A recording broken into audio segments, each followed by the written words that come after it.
I have seen the sun break through to illuminate a small field for a while, and gone my way and forgotten it. But that was the pearl of great price, the one field that had the treasure in it.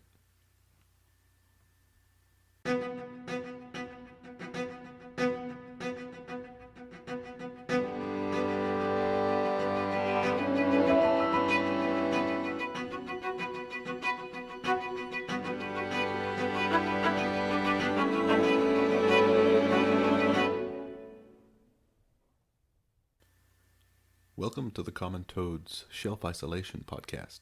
Today, the world is field. Open fields, dark fields, fields for revenge, a stage for spring and lonely white winters. And in this episode, we're leaning heavily, though not exclusively, on the poets, and in particular, the English and the Welsh. When I think about fields, outdoors, landscapes, the pastoral setting, things like that, there is one Welsh poet that suddenly, in my mind, starts waving his hands and gesturing towards himself, like he's saying, me, obviously.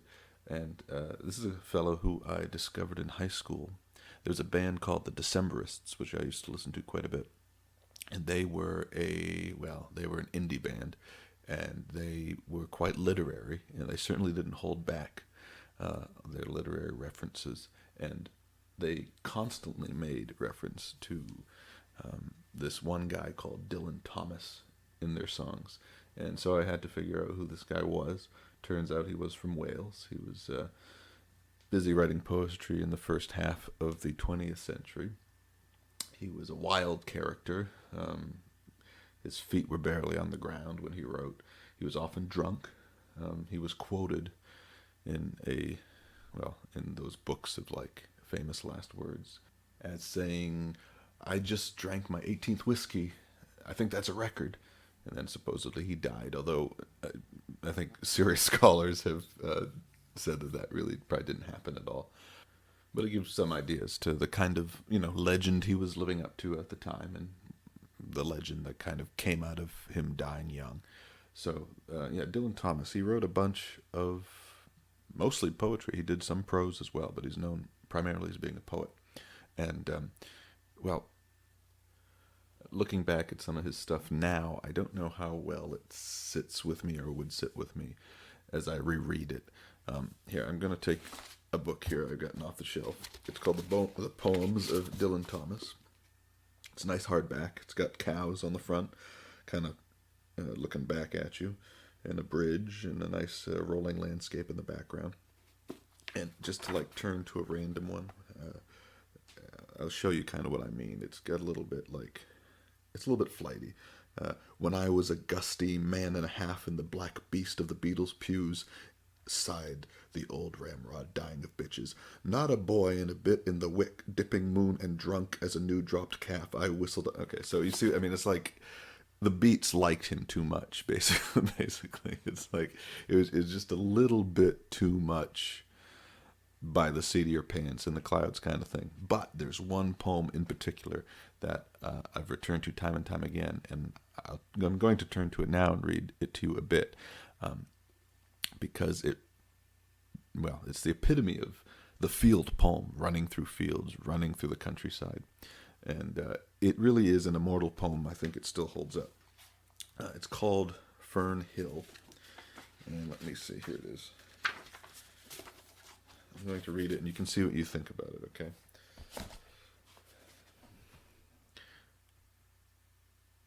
Now, as I was young and easy under the apple boughs, about the lilting house, and happy as the grass was green, the night above the dingle starry, time let me hail and climb, golden in the heydays of his eyes. And honored among wagons, I was prince of the apple towns, and once below a time I lordly had the trees and leaves trail with daisies and barley down the rivers of the windfall light. And as I was green and carefree, famous among the barns about the happy yard, and singing as the farm was home, in the sun that is young once only, time let me play and be, golden in the mercy of his means. And green and golden I was huntsman and herdsman, the calves sang to my horn, the foxes on the hills barked clear and cold, and the Sabbath rang slowly in the pebbles of the holy streams. All the sun long it was running, it was lovely, the hay fields high as the house, the tunes from the chimneys. It was air and playing, lovely and watery, and fire green as grass. And nightly under the simple stars as I rode to sleep, the owls were bearing the farm away. All the moon long I heard, blessed among the stables, the night jars, flying with the ricks and the horses, flashing into the dark. And then to wake, and the farm like a wanderer white, with the dew come back, the cock on his shoulder, it was all shining, it was Adam and maiden. The sky gathered again, and the sun grew round that very day.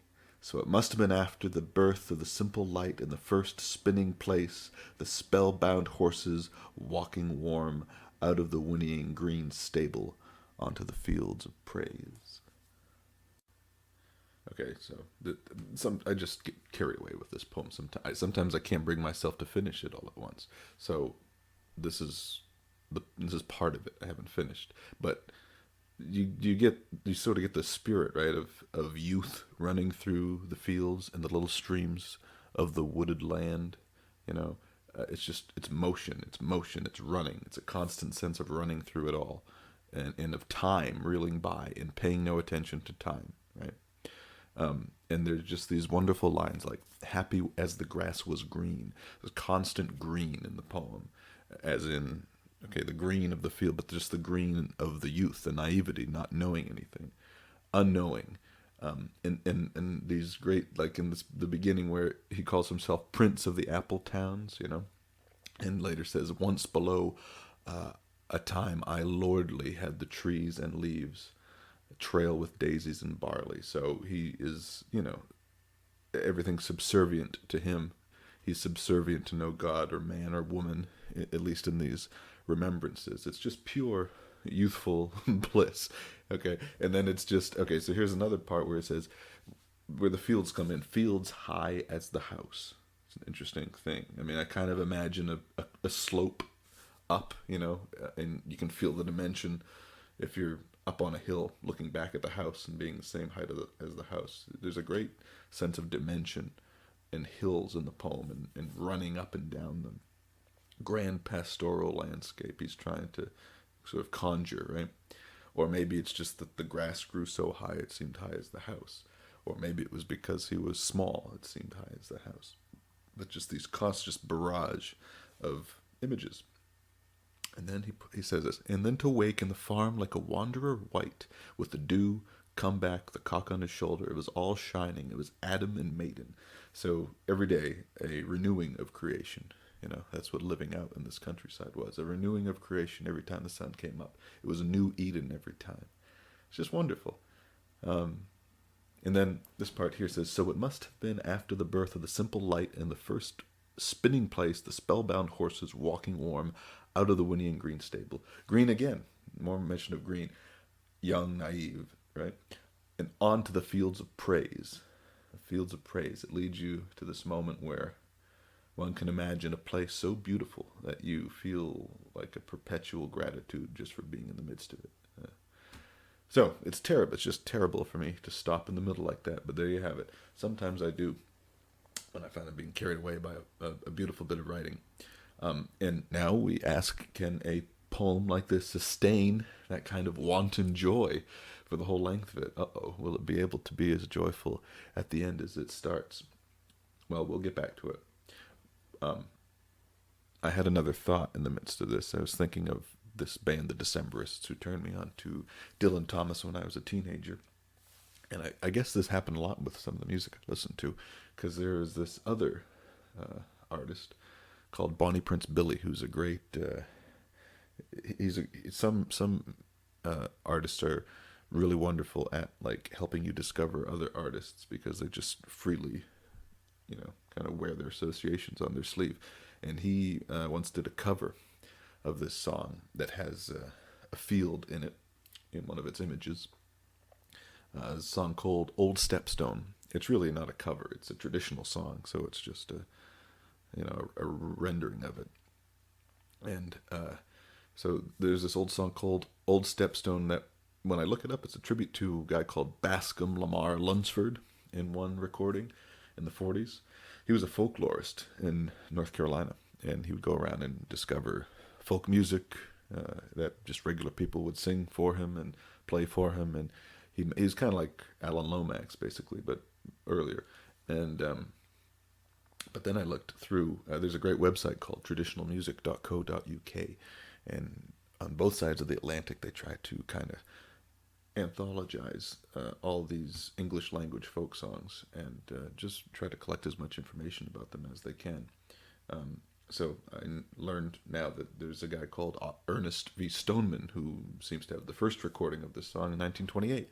But then it says here also in the liner notes that Bascom Lumford said that he learned in 1904 from a Miss Leela Ammons of Robbinsville, North Carolina. 1904, she sang, played the song on the old-time organ, and would sing this beautiful text of Old Stepstone. So it just keeps going back into the past, and we don't know where it started.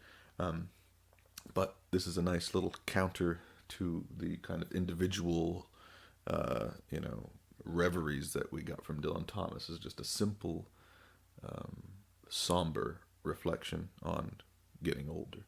And this is the song starts off by saying, "Oh, 'tis sad to be parted from those that we love, strange faces we see every day. Each heartstring of mine is broken in time when I think of those dear ones at home." And the chorus is, "Goodbye, dear old Stepstone, goodbye to my home. God bless those I leave with a sigh. I'll cherish fond memories when I am far away, to roam o'er this wide world alone." And then the next stanza is, "I stood on my doorstep at evening and morn. The wind whispered by with a moan. The fields may be whitening, but I will be gone, to roam o'er this wide world alone." So very much just a kind of reflection on, well, seasons might be changing back home, fields might be whitening, the snow might be coming, but I won't be there. I've gone off into the world now. And if you ever get tired of kind of highfalutin purple poetry, a good antidote to that is to just check out old folk songs, because they're usually pretty straightforward. They're pretty brutal. They're the beauties in the simplicity. And it's just it's stuff that's easy to remember, passed down through the generations. And you have to wonder, where did the song come from? It's a mystery. Did it cross the Atlantic? Did it cross the Atlantic 1, 2, 3, 4 times? A lot of times English songs come from Appalachian songs, which came from English songs, and it's a whole world, as well as just the wellspring of where we get all of our rock, popular music, all that sort of thing today. So, anyway, that was Old Stepstone. So we've had green fields, we've had whitening fields. What about fields of red? Fields of red. Well, okay, here's another example of finding out about literature through music. There's a guy called Richard Buckner, who's a very fine songwriter, still making music. I once saw him in Portsmouth, New Hampshire. He appeared out of a blizzard. We were expecting him, but we didn't know if he was going to show up. It was a terrible blizzard in the late winter, and he showed up covered in snow and holding 2 guitars, one in each hand, and no amplifier, and he just allowed us to sit and listen to him for a good hour and a half. Some beautiful music. He wrote, he made a record in 1996 called The Hill, but none of the lyrics were his. The Hill is actually the first poem in a collection called the Spoon River Anthology, which was written in 1915 by a guy called Edgar Lee Masters. He was a Kansas lawyer poet. A lawyer poet. It's a good combination, or interesting combination. He had a day job, in other words, but he wrote a ton. He was a biographer. He was a playwright. He was a biographer of Twain, of Lincoln, of Walt Whitman. I don't know anything about those books. I don't know if they're any good. I just know parts of the Spoon River Anthology. And the idea of the Spoon River Anthology is that there's this mythical American town called Spoon River. And as it explains in The Hill, here I'm opening a book, I should say. This is a book I found that was made in 1916, so only a year after it was originally published. It's a beautiful little book, and it's illustrated by guy called Oliver Herford, and in really good condition for being over 100 years old. And if we come to the first poem here called The Hill, it says, "Where are Elmer, Herman, Bert, Tom, and Charlie, the weak of will, the strong of arm, the clown, the boozer, the fighter? All are sleeping on the hill." And it continues. But the idea here is that in Spoon River there's a hill that has all these names, all these headstones, and the people speak from beyond the grave. So each poem is a name. Amanda Barker, Reuben Paintier, Benjamin Paintier, Judge Summers, and so on and so forth. And Richard Buckner chose, like a dozen or so of these poems to turn into a record and put it to music.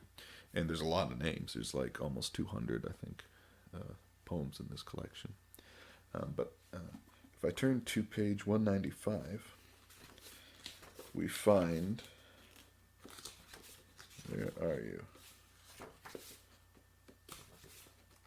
195 is Tom Merritt. Tom Merritt.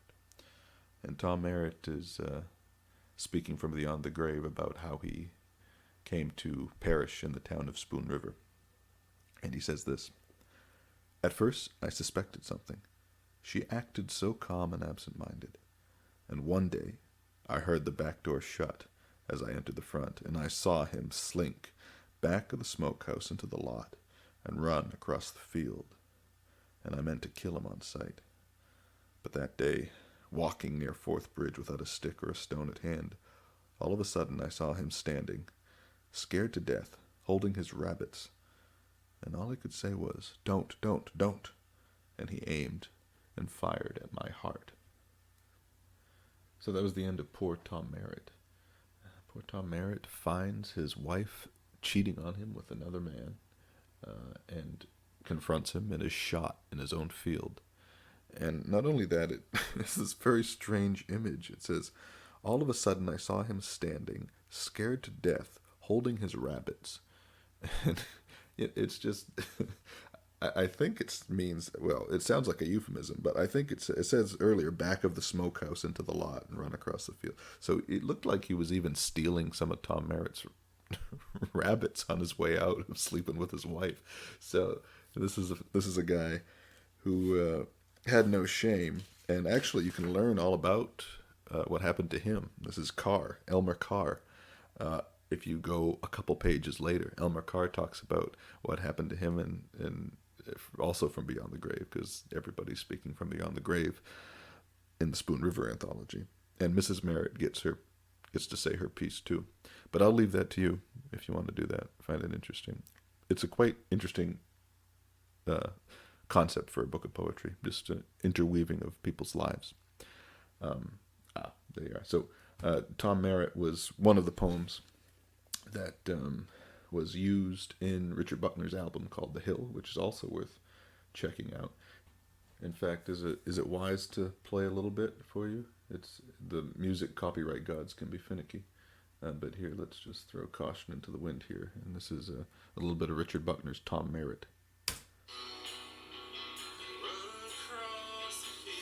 There. What'd you think? Did you like it? You can always look for more. It is on YouTube, and if you do like it, you should buy the record. All right. Well, talking of rabbits, as we just were, you might remember a song by the band called Radiohead, called Mixomatosis. Anyone remember Mixomatosis? I think it was off Hail to the Thief, that record. Tom York supposes in that song that he has myxomatosis. He was salivating like he had myxomatosis, I think. Anyway, that was a real disease. That was a nasty disease that affected rabbits. And one of the nastiest parts of that disease was that it was the first disease intentionally introduced to a vertebrate pest. And it was introduced in the 1950s. There was a guy called Dr. Paul Félix Armand Delille, a Frenchman, and he had an estate in France, and he was sick of the pesky rabbits on his estate, and he intentionally introduced myxomatosis to his rabbit population, intending, of course, only to kill off the rabbits on his estate. But the disease didn't know that, and it just very quickly spread all through Western Europe, and it spread through the UK too. And in fact, a lot of people were on board for it, at least in England. It was kind of picked up, and they ran with it there too to kill off a bunch of. I don't know how horrible rabbits were in the 50s, but there were a lot of people who were out to get them. It wasn't a pleasant way to go. So, but a lot of people did it, and apparently in the 1950s, you could be driving down, past a field, and you'd see just a bunch of dead rabbits, and that was a common sight. Someone who wasn't happy about it was the brilliant English poet Philip Larkin. Really a complete original, and someone who really can't really be mimicked in poetry. He was, I don't know how to describe Philip Larkin. He was a glass half empty sort of guy, let's just put it that way. But he wrote a poem about wandering through an English field during the height of myxomatosis. It's called Myxomatosis. And I have a book of the complete poems of Philip Larkin, kind of a big paperback, a beautiful little collection, and it's nice because it has all his notes in the back and correspondence about his poetry. But if I go to page 37, I come to Myxomatosis. And I'll read it here. It's a short little poem. Caught in the center of a soundless field, while hot inexplicable hours go by, what trap is this? Where were its teeth concealed, you seem to ask. I make a sharp reply, then clean my stick. I'm glad I can't explain just in what jaws you were to suppurate. You may have thought things would come right again if you only keep quite still and wait. So yeah, a very spare, brutal poem in which Philip Larkin himself is the angel of death for a rabbit. Good on him. He did put him out of its misery, him or her, and had the wherewithal to write about it afterwards. But how brutal is that, right? Caught in the center of a soundless field, because apparently the eyesight and hearing were affected, and in what jaws you were to suppurate. He's glad he can't explain in what jaws that rabbit was to suppurate.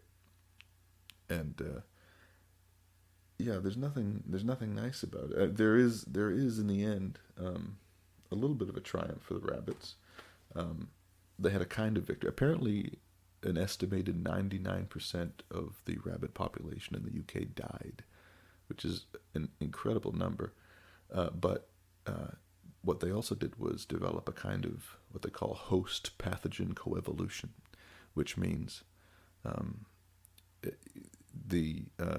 both the disease and the host managed evolutionarily to figure out a way for it to benefit them, that they both kind of keep on living. So there was some kind of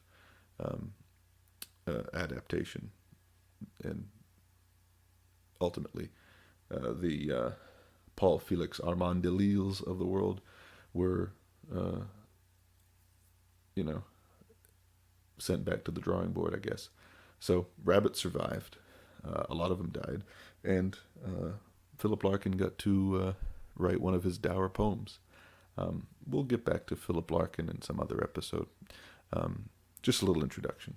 This one doesn't quite do him justice, but I think this is quite a powerful little poem in a way of kind of just showing off kind of how brutal he could be.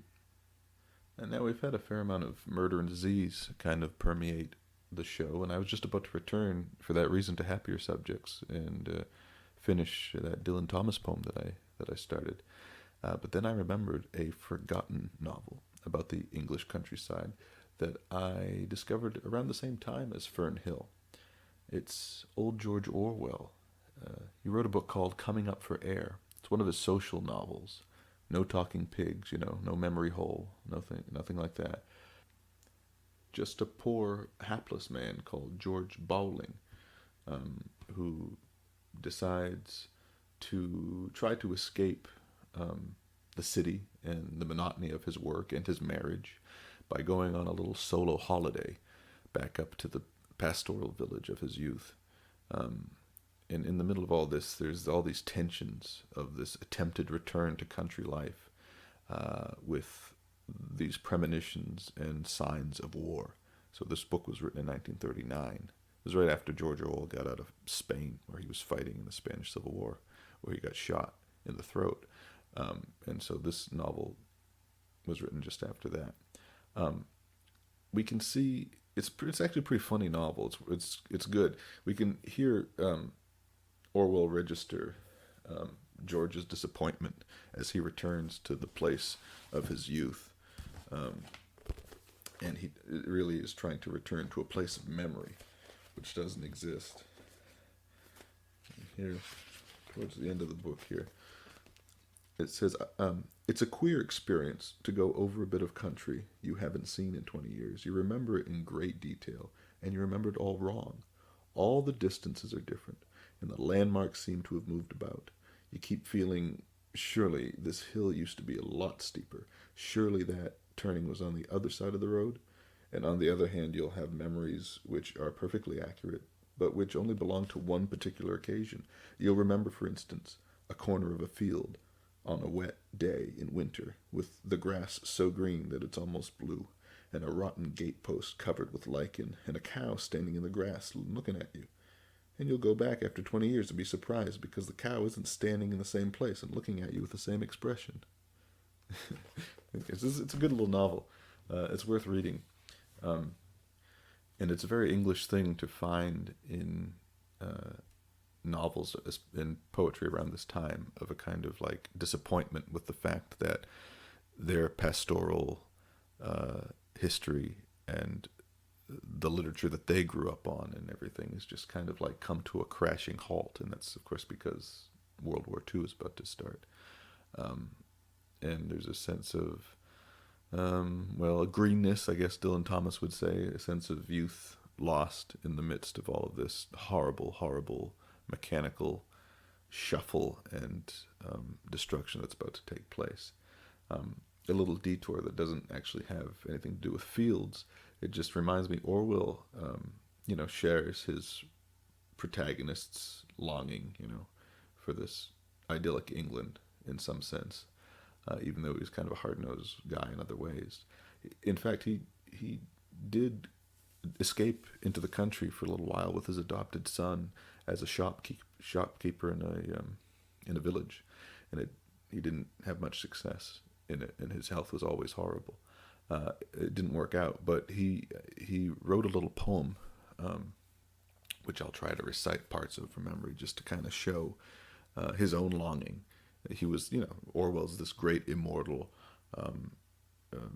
identifier of totalitarian impulses, and just this guy who had, as he put it, tried to have the power of facing horrible truth that other people wouldn't face about governments and about society.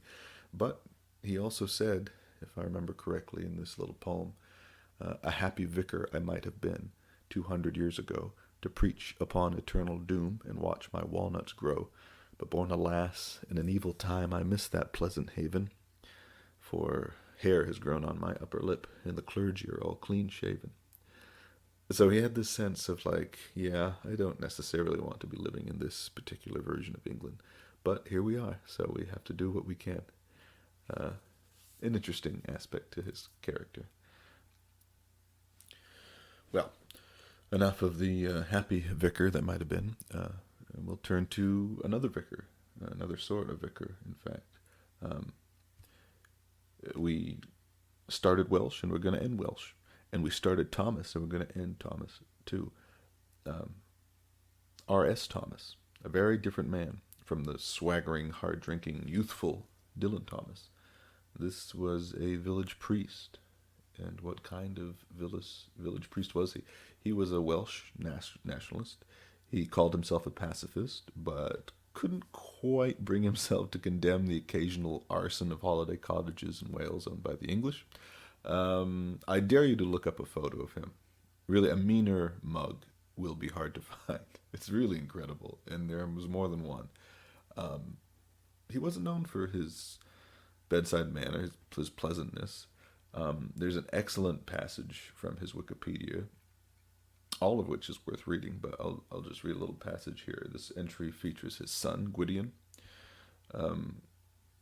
Here it says, Gwydion recalls his father's sermons in which he would, quote, drone on to absurd lengths about the evil of refrigerators, washing machines, televisions, and other modern devices. Thomas preached that they were all part of the temptation of scrambling after gadgets rather than attending to more spiritual needs.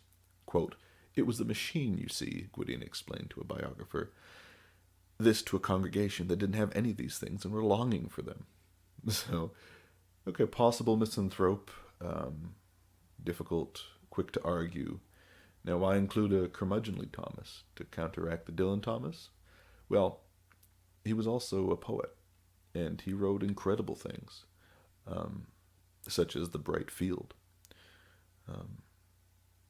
I have a book here that I just picked up recently, Literary Companion to the Lectionary, a little while ago. And it's by Mark Price. It says Readings Throughout the Year. And what it is, it's a companion to the ecclesiastical, the liturgical year. There's such a thing as a liturgical year in the Catholic Church and Anglican churches. This is high church kind of thing. There's a Lent season, there's an Advent season, which leads up to Christmas. There's all these kinds of parts of the year which Christians are supposed to focus on particular aspects and readings and stuff of the Bible. And so these are just like literary, like non-biblical texts from, all the way, 1500s and up, pretty much. It's a good companion. There's a lot of good stuff in there. And R.S. Thomas makes an appearance here. He was born in 1913, and he lived up until the year 2000. And here he's written a poem called The Bright Field. I have seen the sun break through to illuminate a small field for a while, and gone my way and forgotten it. But that was the pearl of great price, the one field that had the treasure in it. I realize now that I must give all that I have to possess it. Life is not hurrying on to a receding future, nor hankering after an imagined past. It is the turning aside, like Moses, to the miracle of the lit bush, to a brightness that seemed as transitory as your youth once, but is the eternity that awaits you. So this is quite a beautiful variation on Jesus' parable of the pearl of great price, which is a parable you can find in the book of Matthew, which is essentially about finding the kingdom of heaven and what it takes to get there. But before even getting to the religious aspects of this, you can see a very sensitive, sharp eye for beauty and a real kind of relishing of the mystery of nature in this poem.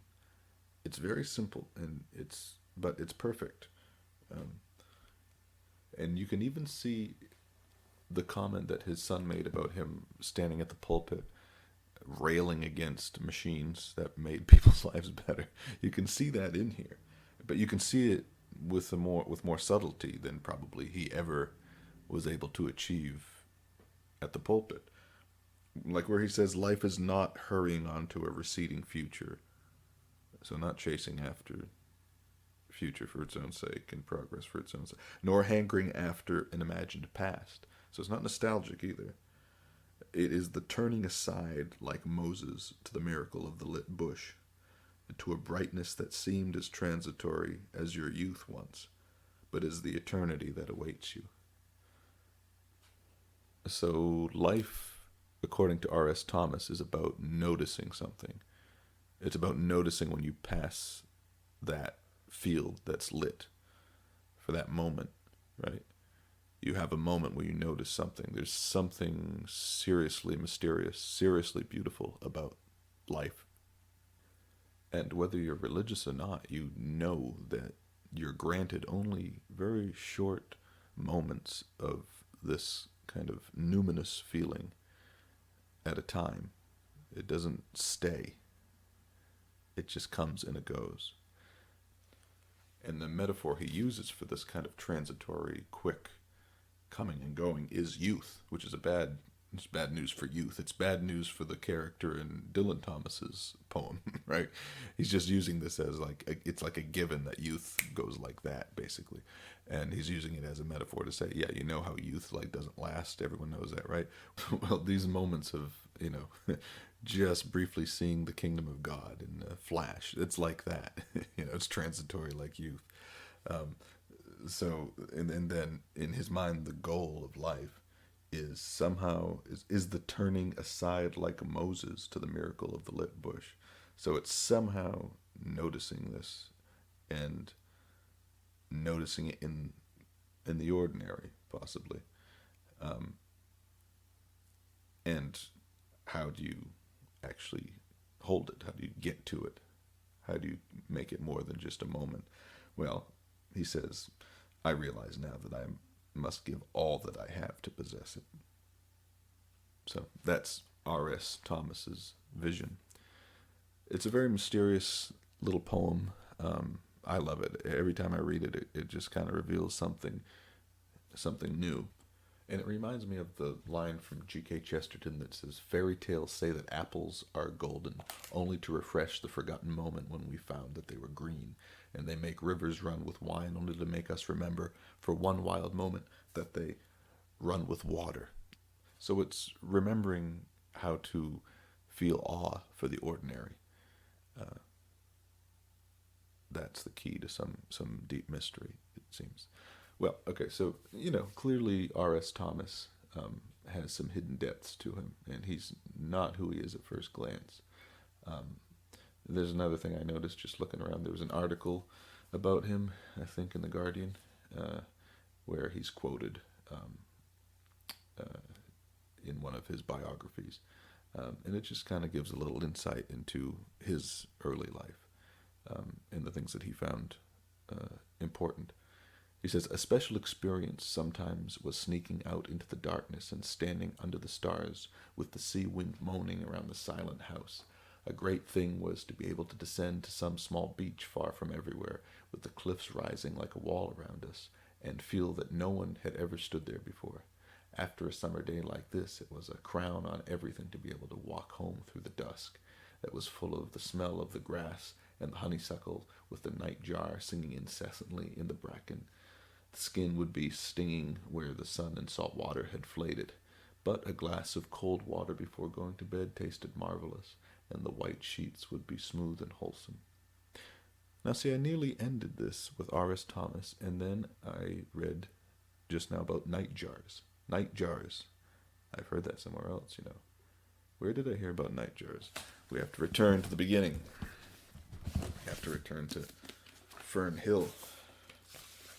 It is in here, isn't it?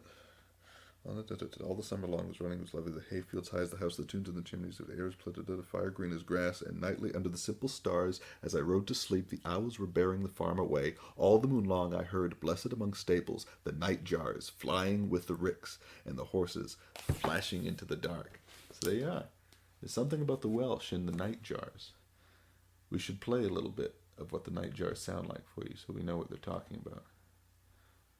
Have you ever heard a night jar before? Sounds like this.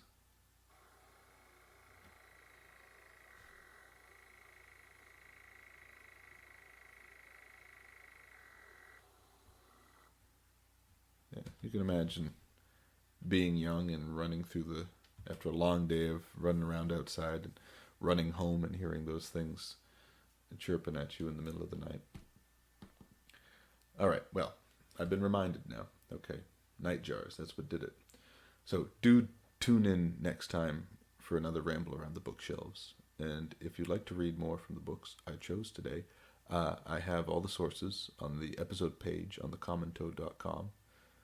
But for now, at long last, I leave you with the final stanzas of Fern Hill.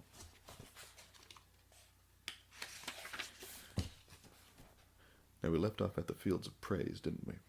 Out of the whinnying stables, onto the fields of praise. And honored among foxes and pheasants, by the gay house, under the new-made clouds, and happy as the heart was long, in the sun born over and over, I ran my heedless ways.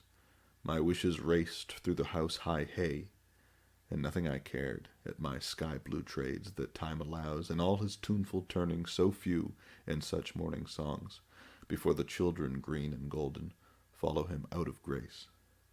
Nothing I cared, in the lamb-white days, that time would take me up to the swallow-thronged loft by the shadow of my hand, in the moon that is always rising, nor that riding to sleep I should hear him fly with the high fields, and wake to the farm forever fled from the childless land. Oh, I was young and easy in the mercy of his means. Time held me green and dying, though I sang in my chains like the sea.